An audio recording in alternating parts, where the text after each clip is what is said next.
नमस्कार दोस्तों, आप सभी का स्वागत है एक बार फिर से अपने चैनल भक्ति की शक्ति में। तो दोस्तों आइए आज जानते हैं रविवार व्रत के बारे में। यह व्रत कैसे किया जाता है, इसकी पूजन विधि क्या होती है और आइए सुनते हैं आज इसकी कथा को। रविवार सूर्य देवता की पूजा का वार है। जीवन में सुख समृद्धि, धन संपत्ति और शत्रुओं से सुरक्षा के लिए रविवार का व्रत सर्वश्रेष्ठ है। रविवार का व्रत करने व कथा सुनने से मनुष्य की सभी मनोकामनाएं पूरी होती हैं। मान सम्मान, धन, यश और उत्तम स्वास्थ्य मिलता है। आइए जानते हैं रविवार के व्रत में पूजन कैसे किया जाता है। सूर्य का व्रत 1 वर्ष या 30 रविवारों तक या 12 रविवारों तक करना चाहिए। रविवार को सूर्य उदय से पूर्व बिस्तर से उठकर शौच व स्नान आदि से निवृत्त होकर स्वच्छ लाल रंग के वस्त्र पहने, तत्पश्चात घर के ही किसी पवित्र स्थान पर भगवान सूर्य की स्वर्ण निर्मित मूर्ति या चित्र स्थापित करें। इसके बाद विधि विधान से गंध पुष्पादि से भगवान सूर्य का पूजन करें। पूजन के बाद व्रत कथा सुने। व्रत कथा सुनने के बाद आरती करें और उसके बाद सूर्य भगवान का स्मरण करें। इस मंत्र का 12 बार या 5 बार या 3 बार माला जाप करें। ओम हुआम हीम होम से सूर्याय नमः जप के बाद शुद्ध जल, रक्त चंदन, अक्षत, लाल पुष्प और दुर्वा से सूरज भगवान को अर्घ्य दें। सात्विक भोजन और फलाहार करें। भोजन में गेहूं की रोटी, दलिया, दूध, दही, घी और चीनी खाएं। रविवार के दिन नमक नहीं खाएं। आइए सुनते हैं रविवार व्रत की पौराणिक कथा को। प्राचीन काल में एक बुढ़िया रहती थी। वह नियमित रूप से रविवार का व्रत करती। रविवार के दिन सूर्य उदय से पहले उठकर बुढ़िया स्नान आदि से निवृत्त होकर आंगन को गोबर से लीपकर स्वच्छ करती। उसके बाद सूर्य भगवान की पूजा करते हुए रविवार व्रत कथा सुनकर सूर्य भगवान का भोग लगाकर दिन में एक समय भोजन करती। सूर्य भगवान की अनुकंपा से बुढ़िया को किसी प्रकार की चिंता एवं कष्ट नहीं था। धीरे धीरे उसका घर धन धान्य से भर रहा था। उस बुढ़िया को सुखी होते देख उसकी पड़ोसन उससे जलने लगी।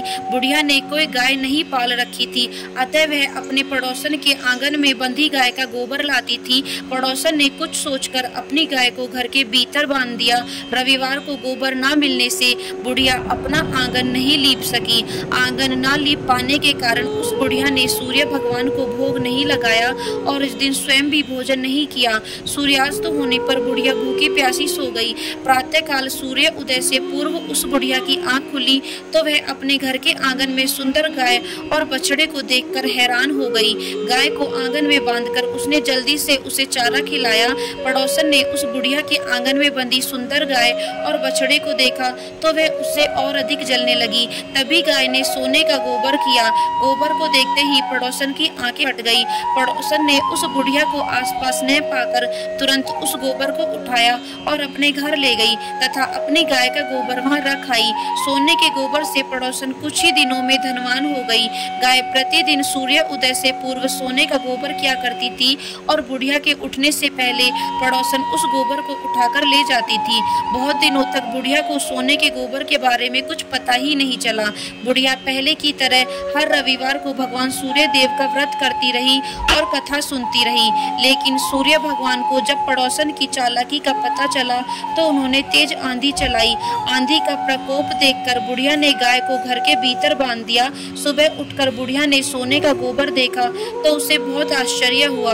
उस दिन के बाद बुढ़िया गाय को घर के भीतर बांधने लगी। सोने के गोबर से बुढ़िया कुछ ही दिनों में बहुत धनी हो गई।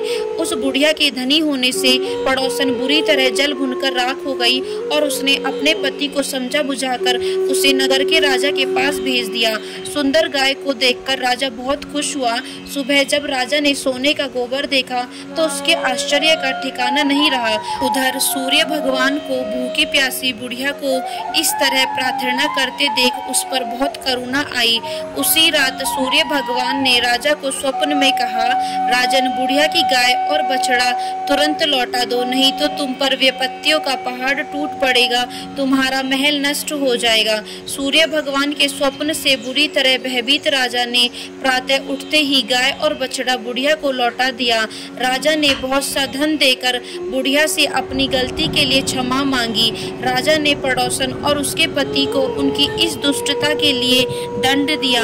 फिर राजा ने पूरे राज्य में घोषणा कराई कि सभी स्त्री पुरुष रविवार का व्रत किया करें। रविवार का व्रत करने से सभी लोगों के घर धन धान्य से भर गए। राज्य में चारों ओर खुशहाली छा गई। स्त्री पुरुष सुखी जीवन यापन करने लगे तथा सभी लोगों के शारीरिक कष्ट भी दूर हो गए। तो दोस्तों, यह थी सूर्य देव के व्रत की कथा। यदि वीडियो आपको पसंद आई हो तो चैनल को सब्सक्राइब करना बिल्कुल ना भूलें और वीडियो को लाइक एंड शेयर जरूर करें।